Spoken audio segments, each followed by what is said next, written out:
A few months later I read this article in the local paper about a girl being raped at the station. Serious, what was your biggest "we need to leave now" moment? Serious replies only. When I was about 16, I went to visit my grandmother at her place. The smell of natural gas was intense, even though Nana didn't seem to notice it much. She was groggy, sort of half asleep, not her usual responsive self. So I made her get out of the house at once and opened the windows and doors. I called Dad and he reported it to the gas company, who sent inspectors right away. They shut off the gas valve in the street immediately and sent a repair crew to fix a leaking joint in the gas supply pipe. The inspector said that if I hadn't acted then and there, the probability was great that there would soon have been an explosion.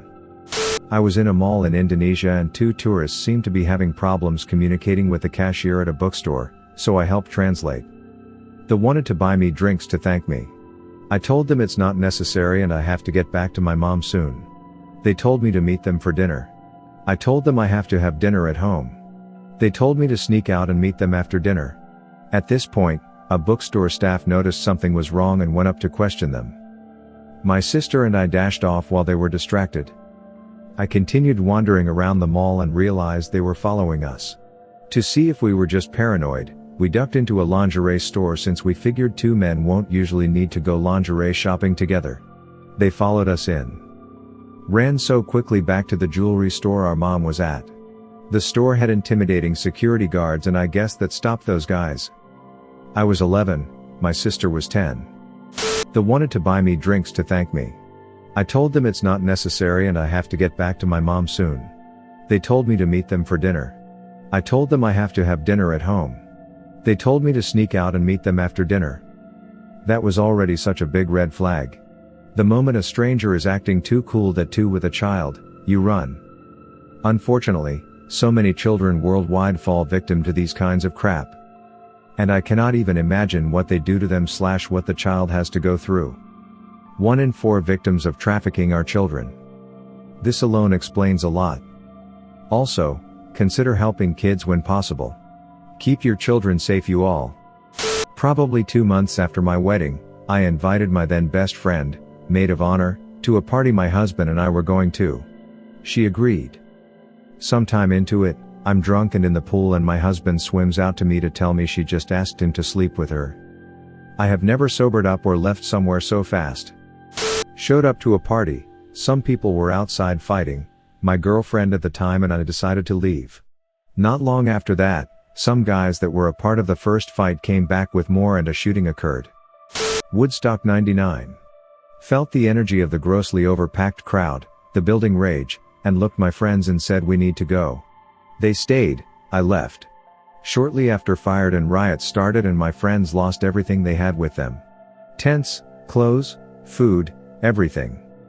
When you have 300k people shoulder to shoulder in 104-degree humidity and charge $4 for a bottle of water and have half as many bathrooms as needed, you're gonna have a bad time. Met this cute girl at a party. I spent the whole night dancing and flirting. Offered to drive her home and she agreed. We were making out in the car in front of her house when another car pulls up with their headlights beaming at us. I ask if that's a neighbor and if we're blocking their driveway. She replies no, that's my husband. Husband's car door opens and I ran the fuck out of there. She dropped her straight back at the party and never saw her again. Her excuse was that they were separated and he shouldn't have a problem with it. I sure wasn't sticking around to find out. So I was waiting at the train station to pick up a friend of mine. I was early so I decided to stand in the sun right outside of the station. A guy with a bicycle walked up to me asking in broken English if I knew how late the train would arrive. After I answered the question he stayed around and started talking to me. Now I know that's not weird at all but the things he asked and the way he acted and looked just gave me a creepy vibe. Eventually, he asked if I would walk with him while he dropped his bicycle. I didn't want to because the place to store bicycles at this station is very secluded and to be honest I didn't want to be alone with this guy. So I noped out and walked into the station. He started yelling at me. Calling me names but at that moment the train came in and it got very busy. So he left. A few months later I read this article in the local paper about a girl being raped at the station. They had put a drawing of a guy next to the article as he was not yet caught. It was the same guy. To this day I'm very happy I didn't go with him. Grocery shopping with my grandma. She's tired, normal for her, but she's getting a bit slower and dragging her leg more than usual. At the checkout counter, I saw her face was a little droopy and I said we are leaving now and going to ER. They gave her a bottle of water for the car ride which she ended up choking on and vomiting up all the water. Called ahead to ER so they were ready and they took care of her ASAP. She was having a stroke and they were able to help her quick enough so that she didn't have any long-lasting issues. About 2 months ago I'd stayed up past my usual bedtime and as soon as I got in bed I smelled something odd and was hearing some inconsistent banging and clattering from downstairs. I don't live in a great neighborhood so none of this was unusual but I got out of bed to check anyway and saw flames licking up the side of the building. I yelled at my wife to get out of bed and threw on some clothes and we hightailed it out. Our building has a shared wall with the next and that one had an apartment on the ground floor fully engulfed. By the time we made it outside, ended up condemning the whole building. I was the first one to call 911. I have been jerking myself awake in the night pretty consistently since then. The owner of a Mexican restaurant threw 2 young farm workers at the bar out to the parking lot. They were drunk as monkeys and proceeded to try to fight but mostly just leaned on each other, all in front of the picture window while the place is full of people. Then one runs to his trucks and burns rubber out of there. I said time to go, honey. She says what? Those assholes aren't done and I'm not going to be here when the shooting starts. We left. It did, not long after. I was waiting for an Uber on the outskirts of Atlanta with a couple of friends around 10 p.m. We were just shooting the shit after leaving a nearby restaurant and talking about what bar to go to. A disheveled older man walked up a few feet behind one of my friends and struck a weird pose for 2 to 3 minutes while looking in our direction, and there was no one else around. Then he walked off without saying a word. He came back a few minutes later and sat down on the sidewalk about 5 feet away from us. At this point, I'm just wondering if he wants something from us because there was absolutely no other reason to plop down that close to us on an empty sidewalk.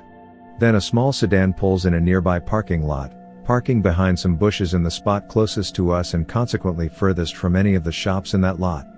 I only noticed because I happened to be facing that direction, but then saw 6 guys pile out of the sedan and immediately cross the street directly towards us. I realized there were not any shops or restaurants still open nearby. It suddenly occurred to me that the strange dude might have been sizing us up when he was watching us earlier, and he came back to mark us. We were all dressed nice with smartphones out and watches visible, basically the fanciest stuff we had for a night out. Right as I started to speak up that we should head back towards other people, our Uber pulled up to the curb. As we drove away, I watched those 6 guys talking in a circle where we had just been standing, and then they crossed the street again and got back in their car. I'll never have a definitive answer, but I'm pretty sure we were 10 seconds away from some unfortunate shenanigans. Late afternoon in the summer, I'm waiting in the bus station near my house. Most businesses are closed, not a lot of cars in the street. Guy passes in front of me, he passes again 2 minutes later watching me suspiciously. Alarms start to go in my head screaming to me that I need to leave and get the fuck off here, but I ignore it since the bus will come in 10 minutes. Third time he passes he charges to me, pushing me to the wall with his cock out. I freeze for some seconds then start punching and kicking him. I manage to get away and the rest is history. Yeah, trust your guts, guys. My friend invited me to a seminar. Everyone was dressed in a white shirt and black pants with black shoes. I was the odd one out here. For some weird reason, they were praising the founder as if he was some kind of god. When I went into the auditorium, they were showing how these 17-year-olds were earning 200,000 rupees in a month, which is a heck of a lot in India, translated to about $3,500, with their own bikes, cars and shit like that. Then it dawned upon me that this is eerily similar to one of the biggest scam and that used similar business model about 7 years ago at the time. I really wanted to move out ASAP. My brainwashed friend was sitting a few rows behind me. All of those involved in this marketing were required to do so for a weird reason. It was cringy at best and exploitative at worst. Never caught up with him ever since. That friend of mine wasn't a really bad person or anything. He didn't even force me to buy the product or anything. Maybe due to the fact that I studied in a different city. The product seemed really good from outside but the method of selling really looked like one for MLM. There was another person in that group who was from my school, didn't know him in any way, who forced one of my family friends, went to the same school, to buy that product. He then resorted to swearing and abused her online for not buying the product. I'm not sure if it is a full-fledged MLM because the participants weren't forced to buy a product in bulk. Probably because all of them were students. I don't recall the name of the company, so how is that company still doing? My friend and I, both females, met up our first time back home from college. It was a surprisingly nice day outside in the middle of winter, so we decided to get lunch and eat outside. We found a park that had no one there and was sitting at a picnic table catching up when I see a scruffy looking guy in a large work van with no rear windows pull into the parking lot. I didn't pay a whole lot of attention to him at first, but I noticed he was moving around the outside of the van for a bit and he kept looking our way. He finally walked down the sidewalk toward us and passed by our picnic table and walked around the backside of the restroom building to look down the hill on the other side of it. Very obviously casing out the place. He walked back to his van and me and my friend were discussing what we were going to do while I watched him open up the back of the van and start digging around it. He made a call on his cell phone and a few minutes later another male pulled up in a different car. He got out and started talking to the first guy, who not very discreetly pointed our direction. They immediately started walking toward us and my friend and I scooped what was left of lunch and fast walked out of the place while keeping an eye on them. One of the times in my life I could literally feel the hair on the back of my neck standing on end. It could have been nothing, but even now I feel pretty certain that they had something planned and I am glad we left. I was on a date with a girl hiking a trail system that I knew like the back of my hand. Something felt weird but I shook it. We went in around sunset. We were going to swim in one of the deep pools in the creek. Maybe 2 miles into the trail I get the feeling again, and she's talking her head off, but I was just listening to everything around me. I told her to stop talking, and she looked at me very concerned. I just put my finger to my lips and listened. I heard something familiar but I couldn't place it. We never stopped walking. We came to the arroyo just before the creek pool, and I heard it again. By this time I knew. I told her we were going to walk to the clearing where the arroyo was at and turn around. She told me she heard something weird. As we came to the clearing we stood there like statues, dead silent. Her nails cut my arm from gripping it so hard. Then around 15 feet from us, the biggest mountain lion I've ever seen crossed the clearing with 2 of its young. She looked at us, and as our eyes met, my soul left my body. And I felt her grip tighten around my arm even tighter. She stopped and so did her babies. I'm guessing she sized us up, and then just kept going. The babies kept turning around looking at us, but ultimately they just slowly crossed the top of the hill and that was that.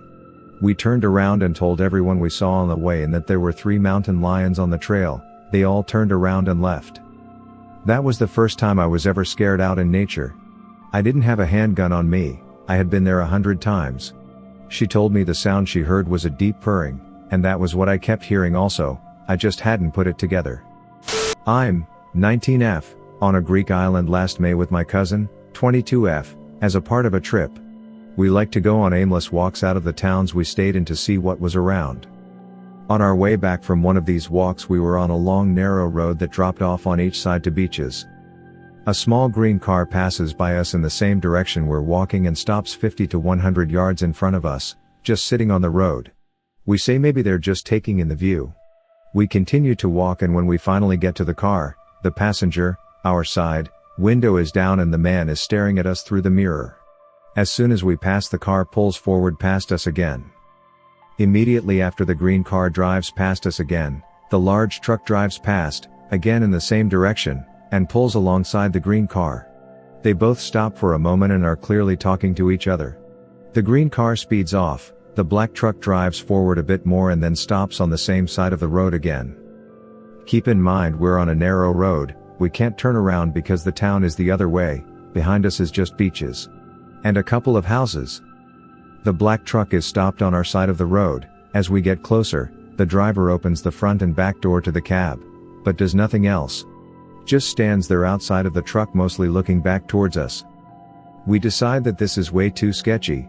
Both cars were clearly keeping an eye on us and watching and communicating. When we get closer to the truck we nope off of the road and drop into the beach. We get as far away from the road as the beach will allow us, and start speed walking. The man from the truck crosses the road and watches us with binoculars from the side of the beach. We ran until we caught up with another couple and followed them back into town. I saw the same green car drive back past us multiple times as we ran parallel to the road down the beach. We made it back to our hotel/apartment thing safely and locked and tied up our doors to the balcony and hall. In a nutshell, potentially almost experienced taken on a gap year trip in Greece. This was on Naxos between. It was still my favorite island. I was in college when I had my first solo apartment. This guy across the hall would come over, or invite me over, and we'd hang out a few times. However, I would not call him a friend. One night he asks me to loan him some money. In addition to not wanting to loan him money, I don't really have any, so he proceeds to ask for a ride to see his girlfriend because she has some money for him. I agree. We arrive at her apartment and a small party is going on. When we walked into the party, everyone immediately shuts up and stares at us. He runs off to find his girlfriend, who I find out is his ex-girlfriend. It is awkward because I'm kind of this guy's friend by association, and I'm getting lots of angry stares. He gets into an argument with her and we are basically thrown out of this place. He then asks if I can take him to another part of town. He owes another guy some money and needs to go talk to him. We proceed to an unfamiliar part of town, and he instructs me to park in a fairly isolated spot. He explains that he doesn't want the other guy to see my car, because he might take IT. He owes this guy money for gambling or drugs or something else bad, and he is way behind on his payments. I left him and spent the rest of my time in that apartment avoiding him. A friend and I were exploring an abandoned hospital, and the way it was set out was via a bunch of joined buildings. All the windows and doors were boarded up aside from one place where we could squeeze in past a loose board, and the layout meant that once we were in through there, we had access to pretty much the entire main building. Obviously, it was darker than dark in there, and we have to remember which wing we'd come in from. We had flashlights so it wasn't too bad, but then we got to this room where there was a lot of cool stuff left behind, beds, filing cabinets, etc., and we wanted to take pictures, so we turned the flashlights off so we could use the flash on the camera. We did this for 10 minutes or so, only seeing the room and the bright flash from the camera. Everything was cool, and then we both slowly became aware of noises. Usually, an abandoned building is pretty quiet apart from water dripping and wind doing weird things, but we could hear floors creaking, doors creaking, the occasional scrape or crash of metal against the floor.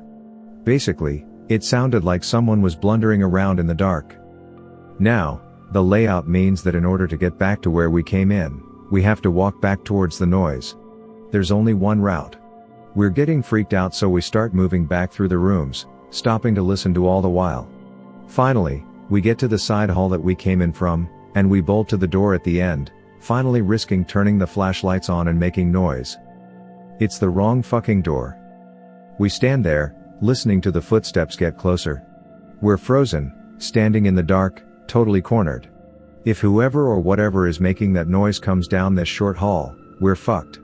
We wait and listen, holding our breaths. The scraping and shuffling approaches, slowly comes past, and then fades. We wait a bit and then creep out of the hall and into the main building again. Carefully we move one hall over, where we can see a sliver of light from the loose board. We quietly make our way towards it.